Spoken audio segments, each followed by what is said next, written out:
Syarat mengikuti Yesus. Renungan diinspirasi dari Matius bab 16 ayat 24 sampai 28. Lalu Yesus berkata kepada murid-muridnya, "Jika seseorang mau menjadi pengikutku, ia harus menyangkal dirinya, memikul salibnya, dan mengikut aku. Sebab siapa yang mau menyelamatkan nyawanya, ia akan kehilangan nyawanya. Siapa yang kehilangan nyawanya karena aku, ia akan memperolehnya. Apa gunanya seseorang memperoleh seluruh dunia tetapi kehilangan nyawanya? Apakah yang dapat diberikannya sebagai ganti nyawanya? Sebab Anak Manusia akan datang dalam kemuliaan Bapa-Nya bersama dengan malaikat-malaikatnya. Pada waktu itu, Ia akan membalas setiap orang menurut perbuatannya. Sesungguhnya, Aku berkata kepadamu, di antara orang yang hadir di sini, ada yang tidak akan mengalami kematian sebelum mereka melihat Anak Manusia datang sebagai Raja." Demikianlah sabda Tuhan. Terpujilah Kristus. Terkejut dengan teguran keras Yesus kepada Petrus yang disebutnya iblis dan batu sandungan, para murid makin terpana mendengar perkataan Yesus.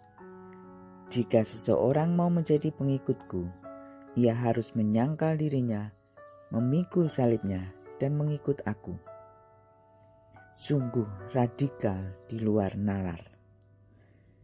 Implikasi dari sabda Yesus itu berarti melepaskan kepentingan diri, kenyamanan, ambisi, dan menanggung aneka kesusahan dan pengorbanan hidup sehari-hari.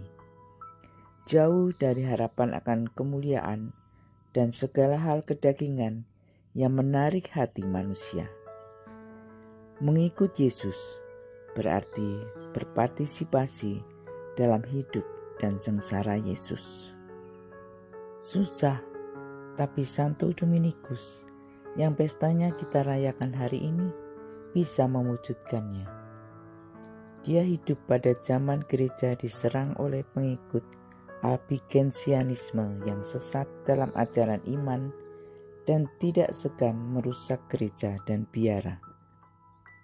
Untuk membekali para imam melawan ajaran sesat itu, Dominikus mendirikan Ordo para Pengkhotbah atau Dominikan. Risiko mengikuti Yesus, bahkan sampai menjadi martir, sudah dialami para rasul, santo santa, dan pengikut Yesus lainnya sejak awal mula gereja. Di negara kita juga banyak kita jumpai gereja yang sulit berdiri karena penolakan dari kelompok anti toleransi.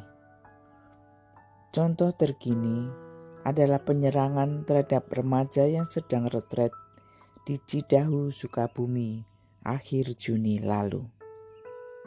Namun, tantangan mengikuti Yesus bukan hanya terjadi ketika berhadapan dengan pihak luar.